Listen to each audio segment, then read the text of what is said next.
নমস্কার। যুক্তি তর্ক সঙ্গে অর্কই আপনাদের স্বাগত। আপনাদের সঙ্গে আমি অর্কপ্রভ সরকার। বিহারে দশমবার মুখ্যমন্ত্রী হিসাবে শপথ নিয়েছেন নীতিশ কুমার। রেকর্ড। এবার জেডিইউ পেয়েছে 101টা আসনে লড়াই করে 85টা, বিজেপি পেয়েছে 101টা আসনে লড়াই করে 89টা। 2020 সালে জেডিইউ পেয়েছিল মাত্র 43টা আসন, কিন্তু 43টা আসন পেলেও জেডিইউ এর হাতে কিন্তু স্বরাষ্ট্র দপ্তর ছিল, অর্থ দপ্তর ছিল বিজেপির হাতে। এবার সেই রীতির একটু পরিবর্তন হলো। 20 বছর স্বরাষ্ট্রমন্ত্রী থাকার পর নীতিশ কুমার স্বরাষ্ট্র দপ্তরটা উপমুখ্যমন্ত্রী বিজেপির নেতা সম্রাট চৌধুরীর হাতে তুলে দিয়েছেন। আবার দীর্ঘদিন অর্থমন্ত্রক বিজেপি সামলেছে, সেই অর্থমন্ত্রকের দায়িত্ব পেয়েছে জেডিইউ। অর্থাৎ এটা একটা বড় পরিবর্তন। স্বরাষ্ট্রমন্ত্রক খুব গুরুত্বপূর্ণ, অর্থমন্ত্রকও খুব গুরুত্বপূর্ণ। দুই শরিক এবার নিজেদের মধ্যে দপ্তরের অদল বদল করলো। তাহলে 20 বছর বাদে স্বরাষ্ট্রমন্ত্রকের দায়িত্ব বিজেপি পেল, আর 20 বছর বাদে অর্থমন্ত্রকের দায়িত্ব জেডিইউ পেল। এটা আমাদের পড়োশী বিহারের একটা গুরুত্বপূর্ণ ডেভেলপমেন্ট। আর যাকে নিয়ে আমরা সবসময় চর্চা করি, যিনি নিয়মিত ট্রুথ সোশ্যালে নানাবিধ পোস্ট করেন, সে ডোনাল্ড ট্রাম্পের সঙ্গে নিউ ইয়র্কের ডেমোক্র্যাট মেয়র, কমিউনিস্ট মেয়র জোরহান মামদানির একটা সৌহার্দ্যপূর্ণ বৈঠক হয়েছে। তাদের দুজনের হাসি মুখের ছবিও সংবাদ মাধ্যমে ঘুরে বেড়াচ্ছে। এটাও আবার খুবই তাৎপর্যপূর্ণ, যদিও বিহারের নির্বাচনের সঙ্গে এর কোনো সম্পর্ক নেই, কিন্তু রাজনৈতিক বিষয় তো আমরা আলোচনা করি। আমার মনে হলো এটাও খুব একটা বড় ডেভেলপমেন্ট। দেখুন, নির্বাচনের আগে অনেকে অনেক রকম কথা বলেন, তখন সবার রক্ত গরম থাকে। ভোটারদের প্রভাবিত করবার জন্য, নিজের দলের প্রার্থীদের সমর্থনে ভোটটা নিশ্চিত করার জন্য প্রচারের সময় রাজনৈতিক নেতা নেত্রীরা অনেক কথা বলেন, কিন্তু যখন প্রশাসন চালানোর বিষয়টা আসে তখন একটা সার্বিক ঐক্যমত্য গড়ে ওঠে। ব্যতিক্রম আমাদের ঈশ্বর পরিত্যক্ত বঙ্গদেশ, যেখানে 365 দিনই শাসক ও বিরোধী দল ইলেকশন মোডে থাকে। বিরোধীদের কোনো ওই সরকারি বৈঠকে ডাকা হয় না, কোনো সরকারি প্রকল্পের উদ্বোধনে তারা ডাক পান না, মুখ্যমন্ত্রীর জেলা সফরে তারা ডাক পান না, প্রশাসনিক বৈঠকে তারা ডাক পান না। সবকিছু মুখ্যমন্ত্রী একার হাতে করেন। বিরোধীদের কথা ছেড়ে দিন, তার মন্ত্রীদের কোনো গুরুত্ব আছে নাকি তার কাছে? গুটি কয়েক বাছাই করা আমলা, কিছু উপদেষ্টা, তারাই কিন্তু সরকারটা চালান। মন্ত্রীরা ওই আছে, তাদেরকে যা করতে বলা হয় 14 তলা থেকে, তারা একদম ডটেড লাইনে সেটাই করে। কোনো আগবাড়িয়ে কোনো পরিকল্পনা, কোনো ইউনিক থিঙ্কিং এইসব করলে পরেই চাকরিটা চলে যাবে। মুখ্যমন্ত্রী বিশ্বাসই করেন না তার কোনো সহকর্মী নতুন কোনো চিন্তা ভাবনা করতে পারে। নতুন কোনো চিন্তা ভাবনা হলে একমাত্র তার মস্তিষ্ক থেকে তার জন্ম হবে, সেই চিন্তা ভাবনার জন্ম হবে। অন্য কেউ একটা ভালো আইডিয়া ফ্লোট করলেও সেটাকে মুখ্যমন্ত্রী গ্রহণ করবেন না। বলবেন, তুমি কি এটা ভালো বোঝো, আমার থেকে এটা ভালো বোঝো? তুমি কি পর্যটন আমার থেকে ভালো বোঝো? তুমি কি স্বাস্থ্য আমার থেকে ভালো বোঝো? কেউ ওনার থেকে কিছু ভালো বোঝেন না। তিনি সব কিছু সবার থেকে ভালো বোঝেন। এটা বাস্তব, এটা আমাদের মেনে নিতে হচ্ছে। কিন্তু সমস্যা কি জানেন? মেনে তো মানুষ 15 বছর ধরে নিয়েছে। হীরক রানীর অনেক কিছু, আর কি মানবে? তার মানে এই নয় যে দিদিমণির জনভিত্তি নেই। তার সংখ্যালঘুরা আছেন, তার বেনিফিশিয়ারি আছে, তাদের নিয়ে একটা সলিড ভোট ব্যাংক তিনি 40% উপরে করেছেন এখনো অব্দি। আমি সংখ্যালঘুদের আমি একটা আমার ধারণা, এবার সীমাঞ্চলে যেভাবে এনডিএ জিতেছে বিহারে, এবং সংখ্যালঘুরা যেভাবে মহাগঠবন্ধনের প্রার্থীদের ভোট দেয়নি, মিমকে, আসাউদ্দিন ওয়াসির মিমকে মহাগঠবন্ধন বলেছিল বিজেপির বি টিম। সেই বিজেপির বি টিমকে যদি মহাগঠবন্ধনের প্রার্থীর থেকে বেশি ভোট দেয় ধর্মীয় সংখ্যালঘুরা, মুসলমানরা, তাহলে বুঝতে হবে যে তাদের মনোভাবের পরিবর্তন হয়েছে। সীমাঞ্চলে 24টা আসনের মধ্যে 14টা এনডিএ পেয়েছে। মহাগঠবন্ধন শোচনীয় ফল করেছে, মিম পেয়েছে 5টা। তাহলে রাজমহল পাহাড়ের ওপারে যদি এই প্রবণতা হয়, তাহলে এপারে হবে না কেন? এপারে হবে না কেন? সাগর দিঘিতে তো হয়েছিল। এই সংখ্যালঘুদের নানা রকম টুপিটাপা দেওয়া, ইমাম মুয়াজ্জিমদের ভাতা, সংখ্যালঘু স্ট্রংম্যানদের মদত দেওয়া, কিছু স্কলারশিপ, এতেই দিদিমণি ভাবেন তিনি বিশাল কাজ করেছেন সংখ্যালঘুদের।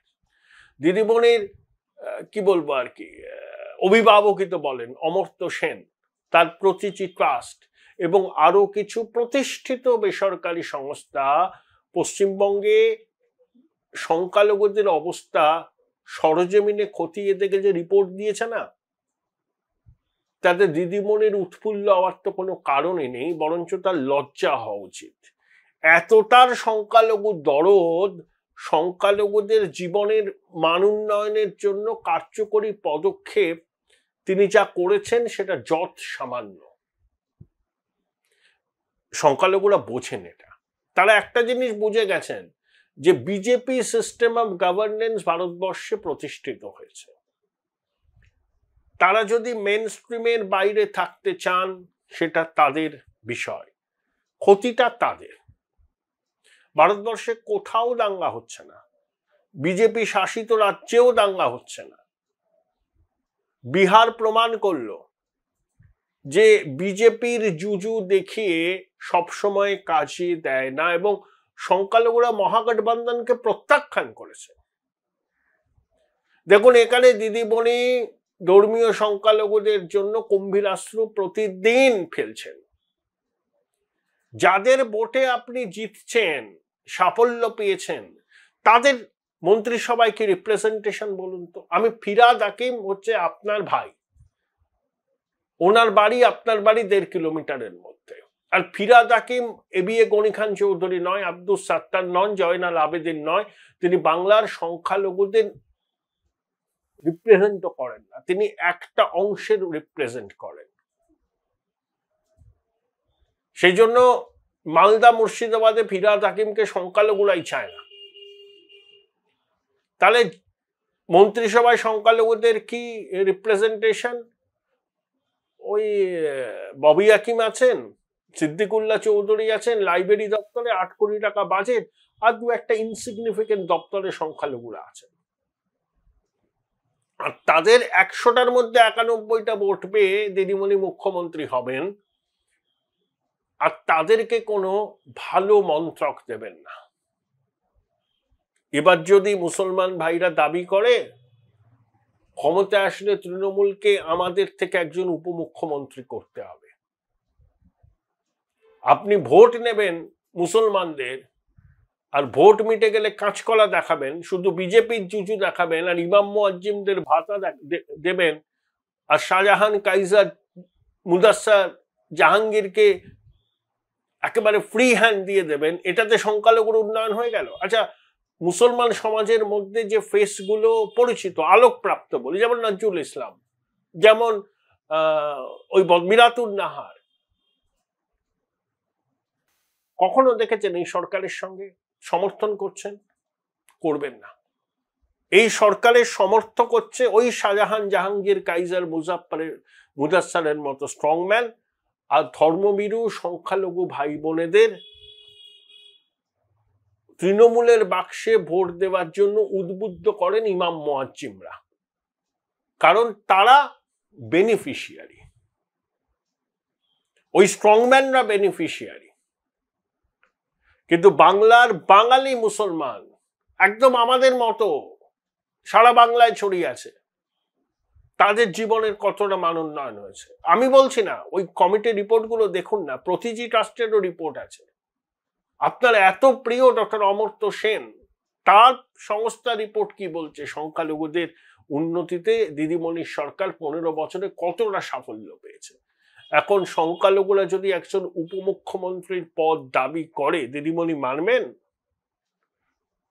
বিহারেও মুসলমানরা বলেছিল মহাগঠবন্ধনের, আপনারা আমাদের ভোট নেবেন, বিজেপির জুজু দেখাবেন, আর উপমুখ্যমন্ত্রী করবেন ক্ষমতায় আসলে মাল্লা সম্প্রদায়ের মুকেশ সাহানিকে, যার ভোট শতাংশ 2.5%, ভোটের পার্সেন্টেজ, আর আমরা 17 থেকে 18%, আমাদের ভোটটা টেকেন ফর গ্রান্টেড। এবার তারা বুঝিয়ে দিয়েছে যে তারাও টেকেন ফর গ্রান্টেড নয়। বিজেপির জুজু দেখালে বারে বারে হবে না, বারে বারে চিড়ে ভিজবে না। বাংলাতেও ধর্মীয় সংখ্যালঘুদের এটা বুঝতে হবে যে কোথাও কোনো দাঙ্গা হয়নি, হবেও না।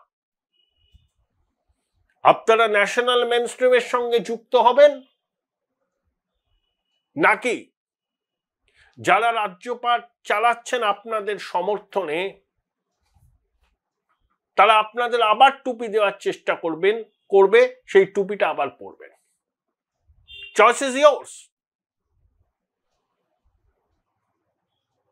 অনেক দিন হয়েছে আপনাদের ভুল বোঝানো হচ্ছে। অতীতে জামা মসজিদের ইমামের কাছে সবকটা তথাকথিত সেকুলার রাজনৈতিক দল ভোটের আগে তার ফতোয়ার জন্য যেত। মুসলমানরাই পরে বুঝতে পেরেছে যে ওইসব ফতোয়ায় কান দিলে তাদের মুশকিল। তারা বাস্তব পরিস্থিতি দেখে আস্তে আস্তে সিদ্ধান্ত নিচ্ছে।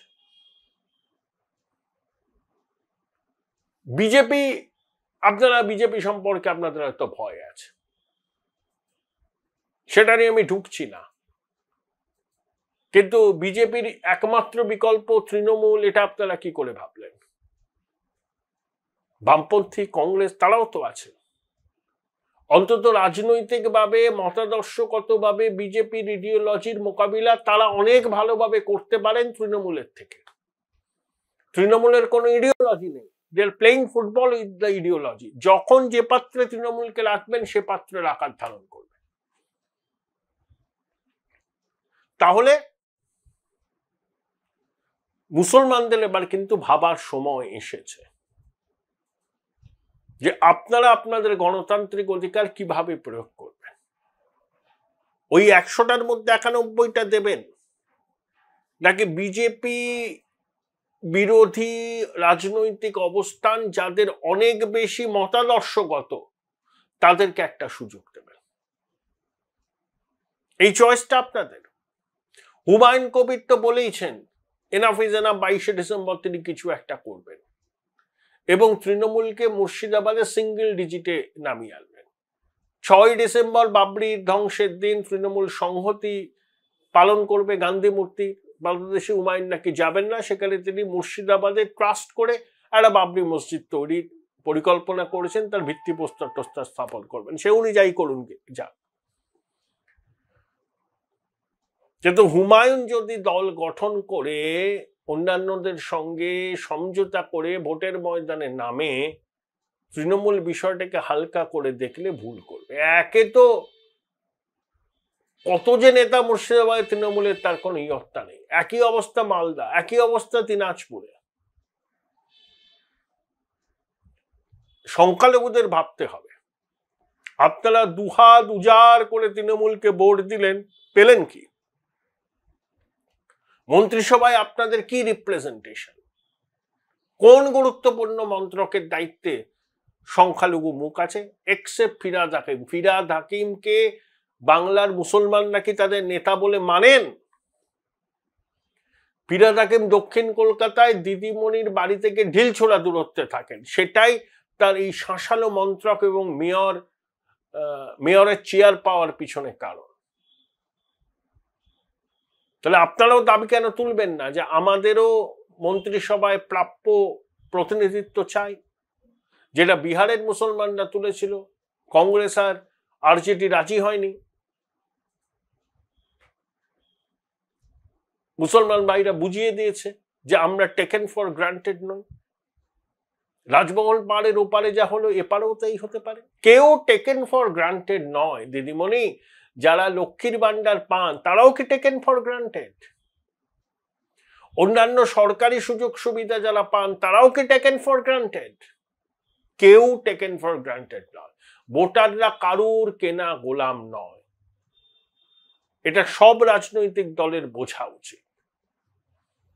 আর এবারের নির্বাচনে যদি কমিশন ঠিকঠাক এসআইআর করে নির্বাচনের আগে নির্বাচনের দিন গণনা ওই 2011-র মতো যদি বন্দোবস্ত করতে পারে, তুল্যমূল্য লড়াই হবে।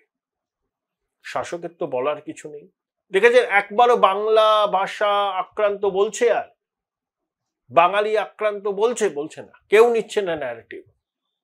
এসআইআর এর সঙ্গে এনআরসি কে যুক্ত করার প্রাণপণ চেষ্টা করছে, সেটাও নেবে না। এসআইআর পশ্চিমবঙ্গের মানুষ চাইছেন। আর এই যে সাইলেন্ট মেজরিটি, এই সাইলেন্ট মেজরিটির সিংহভাগ এবার পরিবর্তনের আকাঙ্ক্ষাকে হৃদয়ে ধারণ করছেন।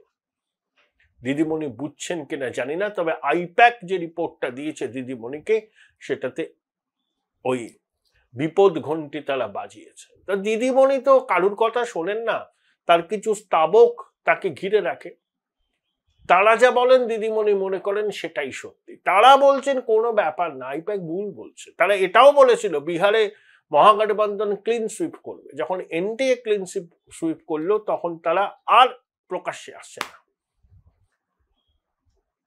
রাজমহল পাহাড়ের ওপারে সংখ্যালঘুরা সচেতনতার পরিচয় দিয়েছেন। পশ্চিমবঙ্গে তারা কি দিতে পারবেন? এটাই কিন্তু $1 million question. Join Indian Institute of Hotel Management now. Right choice, right decision.